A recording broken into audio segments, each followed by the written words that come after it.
You guys seem a little sluggish today. You didn't overeat, did you? I think so. I need to confess I did. Yeah. I've repented, though. Starting tomorrow. It's been a great week. It's been an exciting week. We started off with Sheila's baptism. Phenomenal. Of course, Ray had to get into it, so he got baptized. And it's exciting to see the changes going on. We're right at 49 in membership. Like Rebecca shared, we started with 21 last year, a little over a year ago. And so to see it grow, not just in size, but character, is amazing and awesome. Can you guys believe it's December already? December 1st today. Well, today's special day. This is our special contribution day. And at the end of the service, we're going to have a drum roll, and we're going to have somebody hand me a piece of paper and tell us if we blew out our goal. I know we blew out our goal. That's going to be awesome. Our goal is 12,000. Now, what's amazing is it was like a 5 times a regular contribution. But since we designated that, like in September, our contribution's gone up on a regular basis every week, $1,000. And it's like, wow, where's that coming from? Well, the great thing is that when people give, it shows it's a healthy church. And that's what's awesome and amazing. For me, it's been just an incredible joy to see people grow and change. Now, last week, the sermon was the spirit of gratitude or Thanksgiving, right? Well, today it's the spirit of giving. You see how that works? Thanksgiving. Yeah. So I came up with that on my own. So the title lesson is the spirit of gratitude. Nope, that was last week, spirit of giving. All right. And the thing is, Barb and I have been doing this for over 30 years. And it's rare to find this spirit as a strong suit. And in this church, I have to say that I'm incredibly impressed with the level of giving. But we always got to be talked about, because what happens is we can get caught up back in the world and sucked into a selfish lifestyle. And but for this group, like I said, you have exceeded my expectations, and that's a great thing. Now, over the years, once again, what I've seen is there are a number of obstacles to people giving. And I'm not just talking about financially, but giving in general, giving their time, their energy, their money, and just their heart. And it's a hard thing to do, and I appreciate what Alexis said today. It's hard to give your heart. It's hard to let the walls down because it's been stomped on so many times. And there's a fear to really give your heart. And what's great is the spirit of so many of us have learned how, by teaching and training, to help others bring down the wall. But there's a freedom in bringing down that wall. Here are the obstacles to giving. Faithlessness. If you're faithless, you're fearful. You don't trust that God's going to take care of you, and so you hold back. And even with finances, you can hold back because you're afraid what's going to happen to me versus putting security in God. Faithlessness, and you just don't believe. You don't believe in what we're doing. Greed. Greed is the world we live in. This is America. And what happens is it's a part of, it's attached to our heart, and it's hard to give. We think other things are more important than meeting the needs of others. A lack of discipline. You just spend. Hey, here's some money. I'll just spend it. Versus, no, you got to pay your bills. All right. You got to do all these things, and you got to realize it's not your money. It's God's money. God gave you the ability to make money. He gave you the ability to do all sorts of talents. Now it's Christmas time, and people can go hog wild. All right. People are like piranha out there, and they just, like Rebecca said, throw it all on the credit card and worry about it later. Lack of discipline. I think people can be very distrustful They just don't trust where the money is going. Selfishness. It's just our nature. You're either loving or you're selfish.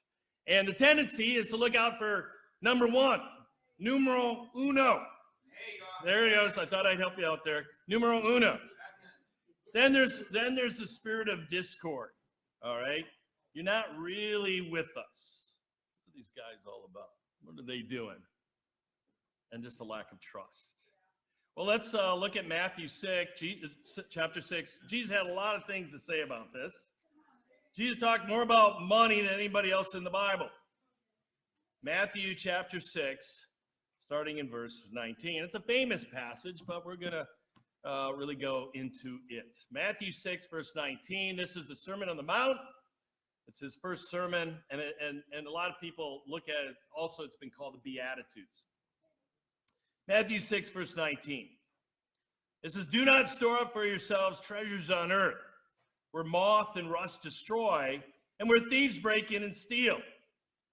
But store up for yourselves treasures in heaven, where moth and rust do not destroy, and where thieves do not break in and steal. For where your treasure is, there your heart will be also. The eye is the lamp of the body. If your eyes are good, your whole body will be full of light. But if your eyes are bad, your whole body will be full of darkness. If then the light within you is darkness, how great is that darkness? No one can serve two masters. Either he will hate the one, love the other, or he will be devoted to the one and despise the other. You cannot serve both God and money." Point number one, your treasure. He starts off by saying, don't store up treasures here on earth. Why? Because they break down, they rust, it just goes bad. And yet we can try to cling on to things because we put a lot of security in things. You know, living in New York has helped me out a lot with this for a number of reasons. We lived there for 2.5 years. And if you own a car, you really understand this passage, because after a while, you just have to surrender the fact that somebody's going to hit your car. There's a lot of people in very small areas. And initially, it's like, oh, my car got scratched. And then after a while, after 2.5 years, oh, yeah, I got scratched again. And you just kind of get used to it, because that's how people are there. And you got to just assume that it's going to happen. In fact, they sell these things called bumper buddies. And what it is you attach it to the back of your car in the trunk, and it hangs down, because it's legal to hit your car while you're trying to park. Okay, so people will, do these things, and they have these rubber bumper buddies to protect the car. And you have to just kind of assume it's going to happen. I remember when I first got there, I'm driving along, and there's just a road here, and there's a big truck right there. And I thought, I'm honking, and the guy looks at me, and he's going like that. And I'm like, I got to get through. And he gets out, and he's like, come on. I said, I can't make it. He goes, yes, you can. Yes, you can. And I was like, what? I've never seen this before. So he gets up, and he's like this, and he's like this. And I thought, wow, this is really different. And then our first time in Manhattan, we actually went there to the church service, and to find parking in Manhattan is like insanity. So this one, Barb dropped me off, and she's trying to find a place to park, and brother's helping her. And he says, here's a spot. And Barb's like, no, I can't fit in there. And he goes, yes, you can. It's like, okay. And so you just learn. Of course, Victor borrowed my van one time and took off the mirror, It's like, okay. If my treasure is in the car, I'm in bad shape, because it's just something's gonna happen. And yet we hang on to things like death. You gotta have this thing. The question is, what do you treasure most? Relationships, God, or things? It's kind of easy to tell. Where do you spend your time, your money, and your energy? If it's on things, it's obvious. People will be able to know. Do you allow material things and money to hurt your relationships? And that will show you where your treasure is at. Do you allow these things to squeeze out your time with God? Or is God your treasure? Are people your treasure? In Chicago, when Barb and I were leading the church there, I'd met a guy who was a hoarder. Have you guys ever met a hoarder? Yes. It's really kind of freakish, but people are emotionally attached to things. There's a guy that I met, and he had a great job, and he was making $50,000-$60,000 a year, but he was living in a car. And I was like, what's the deal with that? And what he had was like 5 storage units.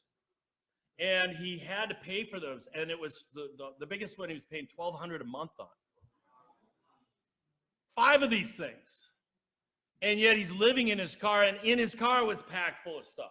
And he owed like 3 other cars that were just packed full of stuff that he had parked all over the place. And it's like, what are you doing?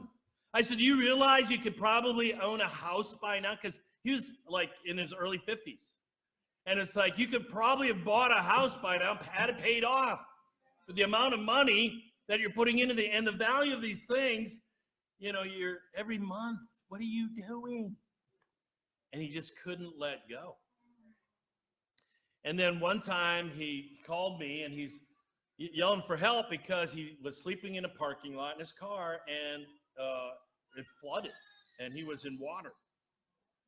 And then it got cold out, and people were afraid to have him come in because he would just start bringing stuff into their place. And we actually had him stay with a guy in his apartment, and his side of the room got filled up. And the guy was like, oh my gosh. And he went in and started sleeping in the living room. And he said, no, this guy's got to go. Just can't have this. And he was out, and finally he got really sick, got pneumonia, and ended up in the hospital. He even had insurance. It was just the strangest thing. And then finally he came up with a plan, and he moved into one of his storage units. And that's where he started living. And he said, you know, there's a bunch of people who live in these storage units, and there's a community of hoarders. And I thought, wow, can you imagine that lifestyle? Where is your treasure? It was quite shocking for me to see that somebody would be so consumed with it. And yet a lot of us do this to a lesser level. It comes down to, what do you treasure? Look in Matthew chapter 13. Victor shared this last week, but it's very true for us. We've got to understand what Jesus is saying. Matthew 13, verse 44. It says, the kingdom of heaven is like treasure hidden in the field. When a man found it, he hid it again, and then in his joy went and sold all he had and bought that field. Again, the kingdom of heaven is like a merchant looking for fine pearls. When he had found one of great value, he went away and sold everything he had and bought it. Jesus is saying, hey, listen, the kingdom is the treasure. And I'm the king to that kingdom. And we are to be the members of that kingdom where Jesus is the king. And it's when you got a king, you follow his directions. But a lot of times we don't look at each other as a treasure. We look at material things as a greater treasure. And you read this passage, and it said he sold all he had to buy that field because it was a treasure. And when you have a treasure, you're fired up. You find something like that, it's awesome. You know, I remember like going to rummage sales. You guys ever do that? Oh, look at this thing. You get fired up. Hey, then you pull Barb in, and she can get it for even less. She has that gift. The question is, are you willing to sacrifice for one another? Are you hanging on to things that hurt each other? And that's a challenge. We've got to value each other more than anything else, because this is what Christianity is all about. It's about relationships and not material things. When I was a goldsmith, I worked for a jeweler who had very high-end jewelry. And they literally had some larger pearls. And they had brought in some pearls just to put on display. And one of them, it was a golden color, and it was like almost perfectly round, which is what creates the value if it's not man-made, if it's genuine like that. That pearl alone was $250,000. And then they had two others which were $125,000 each. And I thought, can you imagine buying these things? What else could you do with $250,000? And yet that's how people look at things in the world. Let's go back to Matthew chapter 6. Point number 2, your eyes. Your eyes. Verse 22. Jesus, once again speaking, he says, the eye is the lamp of the body. If your eyes are good, your whole body will be full of light. But if your eyes are bad, your whole body will be full of darkness. If then the light within you is darkness, how great is that darkness?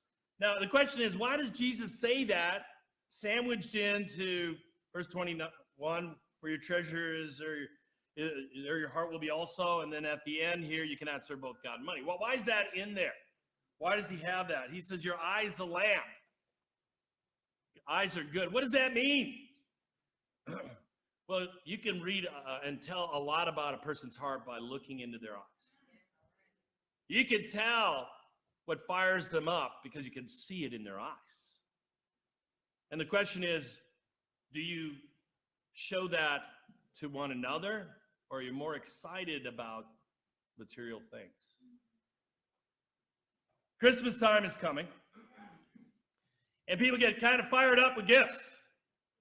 And people get, Christmas morning, that kind of thing.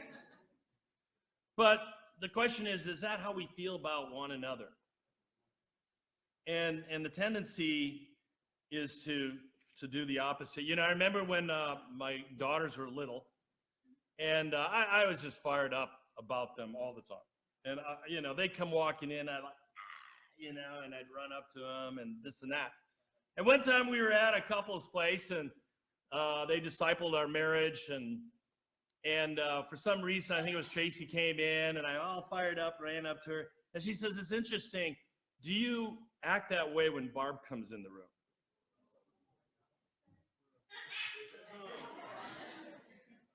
Always love to hear stuff like that, don't you? But do you light up when you see each other? When you see a disciple walking along the road, hey, do you get fired up? And it comes down, do you see the treasure? It's all in the eyes. Person finds a treasure, they get excited. It's like that rummage sale. Excited about that. When you evangelize and you share your faith, are you excited? You got to check out this church. No, seriously, it's amazing. You gotta study the Bible. You got to get to know God. Are you fired up, or is it, can you come to my church? Here it is.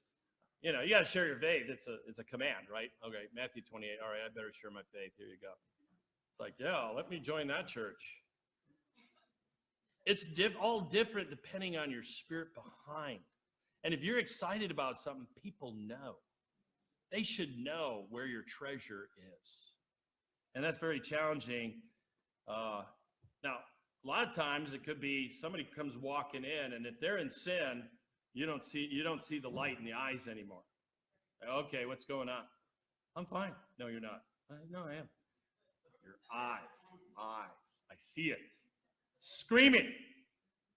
And it's very easy to tell, depending on where, you can't be fired up and be guilty, feeling guilty about things. And that's where, the Bible talks about repentance brings times of refreshment, where you repent, you confess, you get it done, and you're happy again. So deal with the stuff. And that's where we all come in to help each other to learn how to deal with this stuff so that once again we can give. Let's go back to verse 24. Point number 3, your master. Jesus said, no one can serve two masters. Either he will hate the one and love the other, or he will be devoted to the one and despise the other. You cannot serve both God and money. You can't serve two masters. And it's not like there's a gray area here. And the tendency is for us to try to do that. We make Jesus Lord and we're fired up, but then what we want to do is try to pull the material things in the relationship. We want to pull these other things, and we want to walk the fence. And the fence is not a good place to be. And a lot of people end up in divorce because of this very thing. They're fired up about the marriage, but then something else takes their heart. Something else becomes the treasure. And all of a sudden, this person that you said you'd love forever becomes secondary. And it destroys the relationship. And it's the same thing with God. Question is money or things your God? And once again, you can tell by where you pour your time and energy and all that kind of stuff. Now, people are smart enough to know that they need God. They understand there's a spiritual reality, that the spiritual side of things deals with sin. And sin is what destroys relationships. We know we need to deal with that. And we know we need spirituality in our life because nothing else really matters. So there's this spirit to understand, but still try to pull these other things in, and then our spirituality gets choked up. In verse 24, he says, either that he will hate the one and love the other, or he be devoted to one and despise the other. It's not like, hey, these things can coexist. And Jesus saying, hey, who is going to be your treasure? Who's going to be your master? Or does money and greed master you? It's very easy to do. Why? Because we tend to put our value in our possessions. In other words, people look at us and they measure you up by what you wear, what you own. And so if you care more what people think than what God thinks, it will consume you. And you'll try to fit in both worlds, and you can't do it. How many things did Jesus have? He had nothing, and yet he transformed the world for centuries. And yet we feel, I just want to be accepted. And once again, the lecture shared about that. We don't want to be abnormal. And for some of us, that's way too late. Okay, we got problems. But do we allow these things to choke our relationship out with God? And our society will train us what we need and what we don't have, what we think we need. We live in the most wealthy country in the world, so this is a very difficult battle because we're constantly hanging on to these things and told what we need. Matthew chapter 10, verse 8, you don't have to turn there. Jesus simply says, freely you have received, freely give. We live in America. We've gotten a lot of things. And a lot of times we don't think about how much God has given to us. And not just the cross, but your abilities. You know, he determines the times and places. He puts you in America. And God constantly wants to shower us with great things. Then we take him for granted. And it's kind of like having children. When they're little, you want to give them gifts. But what happens if you keep giving them gifts? Boy, they get spoiled fast. Then you got to take it away, and then what do? Flop around and all that kind of stuff. And you're just kind of like, wow, I gave this to you. Now you treat me like this? And that's how we can be with God. Look in Luke chapter 12. You're going to look at an example of this. Jesus talked about it. Luke chapter 12, verse 13.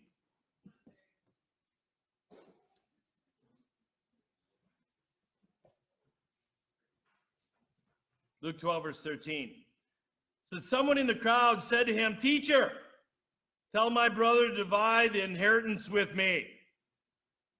Jesus replied, man, who appointed me a judge or an arbiter between you? Then he said to them, watch out. Be on your guard against all kinds of greed. A man's life does not consist in the abundance of his possessions. And he told him this parable. The ground of a rich man produced a good crop. He thought to himself, what shall I do? I have no place to store my crops. Then he said, this is what I'll do. I'll tear down my barns and build bigger ones. And there I will store all my grain and my goods. And I will say to myself, you have plenty of good things laid up for many years. Take life easy, eat, drink, and be merry. But God said to him, you fool, this very night your life will be demanded from you. Then who will get what you have prepared for yourself? This is how it will be with anyone who stores up things for himself, but is not rich toward God. Wow, intense little passage. You look at this and somebody goes to Jesus and says, hey, help us to divide the inheritance. And Jesus is like, oh, I'm not going to get in the middle of that thing, you know. And why? Because Jesus understood that when somebody passes away and there's an inheritance, money can rip a family apart. And this loyalty, this unity can be destroyed like that. And that's why Jesus starts off, he says, hey, you got to be on your guard against greed. All kinds of greed. Because that's our nature. And so you got to fight that battle. And then he tells us this little story here about the rich man who produced a crop, and it was, God blesses him, right? Great crop. God wants him to do well, gives him great crop. So what does he use it on? I'll build a bigger barn. What will I do? I'll build a bigger barn. Not, oh, you know what I'll do? Is I'll help the poor over here. I'll help this person. I know they need this. I'll send this money here. I'll feed more people. That's not his spirit. And God's like, you know, why should I continue to give you more if you're just going to use it on yourself? And then it says, your life is going to be taken away. You can't take that stuff with you. You can't do it. You know, I received a call yesterday morning about a young man that I'd studied the Bible with in Chicago many years ago. And the guy became a disciple. He was doing awesome, but he ended up falling away. He got pulled back into the world by a relationship, this girl. And he at times would say, I need to get back, help me. And people would rally around him, but he just didn't make it. And I got a call yesterday that he died from an overdose. And, you know, I got calls from evangelists saying, hey, I heard about this. How do you feel? And I was like, wow, impressed with their concern for me, for my heart, because I knew that this guy and I were quite close. And it's kind of shocking to realize what people will do. They leave God, and then in their minds, they know they don't have hope. What am I going to do? I'm just going to try to escape. I'm going to try to fill myself up with other things, hoping that that'll produce some joy in my life. So let me give myself over to drugs, and ends up destroying himself. Now, I know you know people like that. But God's like, listen, if you would only listen, if you'd only make me your treasure, I could free you up. I could give you so many. And God's nature is to give. He constantly showers us on great things on us, but we abuse it time and time again. You know, recently also I was studying the Bible with a leader in another church. And he's a little older than me. And, you know, I'm at a time in life where people start to look at their lives and they start to think, okay, what was it all about? And they start to evaluate what they've done. And, you know, a lot of people look at their lives and, well, I'm divorced, maybe divorced twice, but I have a nice house, a car, a great job. Maybe your kids hate you. And it's like, was it really worth it? That you gave And so people are starting to evaluate their lives. And this guy said to me, I want to be able to have the impact you're having. I look at what you're doing and I want to do this. And I said, can you drink the cup? I said, hey, you do what Jesus calls you to do. You'll get a lot of great things happening, but people will hate you. And he said, I don't care. And he said, this is what hit me. He said, I don't have a lot of life left. I just want to know the truth. I thought, come on. And so as we're studying things out, he said, I've never seen this before. This is exciting. The question is, will he continue? Because he will receive persecution. And it's usually from the religious people. Because anytime you stand up and do what Jesus calls you to do, it's going to make other people look bad. And hey, you can't care about that. You got to do what's right, come what may. And so we'll see. The stories yet to be written. I appreciate what Rebecca did earlier. She read in the Good News email, and I wanted to read something in there too. Good News email is our church puts out this email about what's going on around the world in different churches. And 2 weeks ago, there was a conference in New Delhi. Now, Barb and I were in Chennai last year when they sent out the New Delhi church, all right? And they had a conference there, and they had all the churches from India come to it, and then also Nepal. But I want you to understand exactly what these people are. Now, we've sent money there to get these churches going. There's just absolutely no way that they could afford to even come near doing this. Let me read this to you. This is a CNN article. It says, India's top court has criticized authorities for not doing enough to curb New Delhi's dangerous levels of air pollution, calling it a blatant and grave violation of right to life. The thick smog has blanketed the country's capital in recent days, forcing flights to be canceled and schools to be shut down.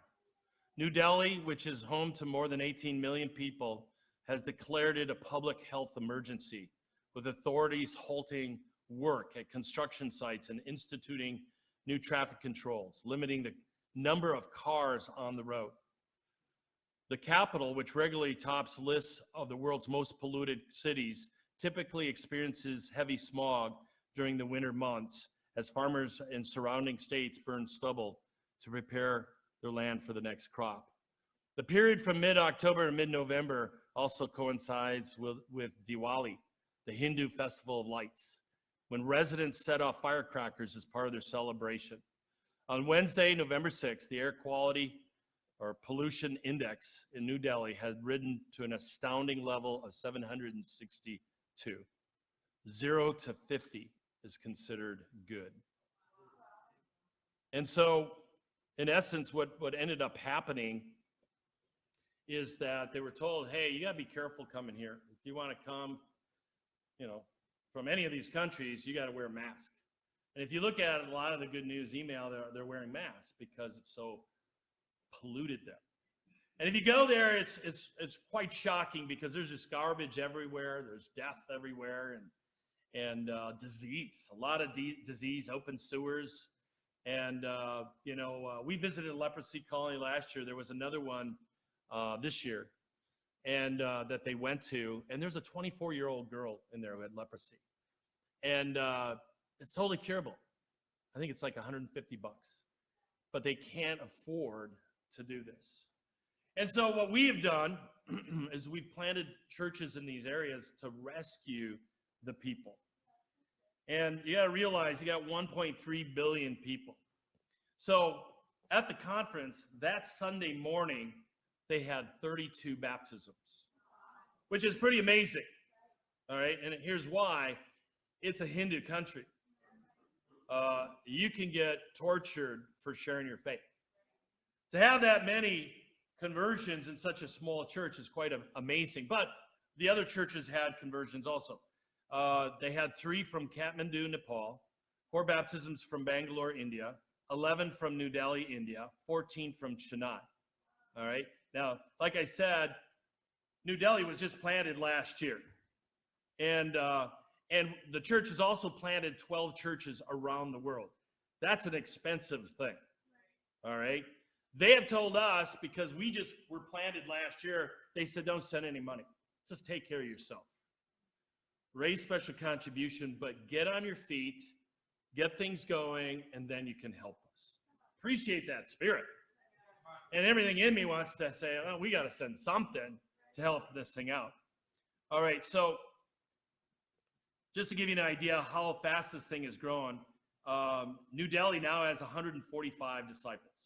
All right, they started with like 30 last year. 17 disciples are in Kathmandu. That church started this year with 7. 59 in Bangalore, 174 in Chennai, with a total of 395 disciples, all within the last few years. That's pretty amazing. Now, Barb and I are going to Dubai next week. Extremely different, extremely wealthy. It's just like night and day, but Muslim country. So once again, you've got a lot of challenges there. It's against the law to share your faith with a Muslim. It just is. They started with 25 disciples in January. In 11 months, they've had 58 additions, 53 baptisms. That's pretty amazing. Manila, in 11 months, they've had 323 additions, 247 baptisms, 37 restorations. They have 500 in membership. I would highly encourage you to go to one of these conferences. It changes your life. It changes how you view the world. You go there and you see what they're going through to impact the world. You know, one of the leaders in New York went to visit a brother there, and he said in his room, his apartment, you could touch the walls with your hands. And it's husband, wife, and 2 children. And it's like, so small, and yet they're fired up to know God. God has given us a great gift, and that is the gift of giving. You can't be happy being a taker. You can't be happy being selfish. What brings us joy is learning to give, and with the right heart. Not, I got to do this. If that's your heart, you missed it. There's a deeper issue that you need to be freed of. But giving is one of those things that you can never end. And, you know, you may say, well, how far do I go? How much is enough? Well, that's where you just need to get advice. You got to take care of yourself, but you've also got to realize, hey, you know, you can't make God make money your God. You got to treasure God and all the people he's brought in our lives. You want to be happy, be a giver. I once again want to say how grateful I am for the heart of this church. It shows a maturity, and you know, I'm proud to be a part of it. I'm proud that you guys have followed the direction and you've given it your whole heart. It's not like you have to be dragged along. It's, I want it. What more can I do? And I appreciate people like Keon called me yesterday. What do you need me to do? Whatever it is. What do you need me to do? I know we got this thing tomorrow. What do you want me to do? I'm like, praise God. Well, let me send you a list. But that's the spirit. It's not just Keon. I've seen it time and time again. Let's make our time count. Let's make our energy count. Let's make our money count. Let's give to Milwaukee because Milwaukee needs guidance and direction. Let's love these people and teach them to also give so they too can experience what giving is all about. Thank you.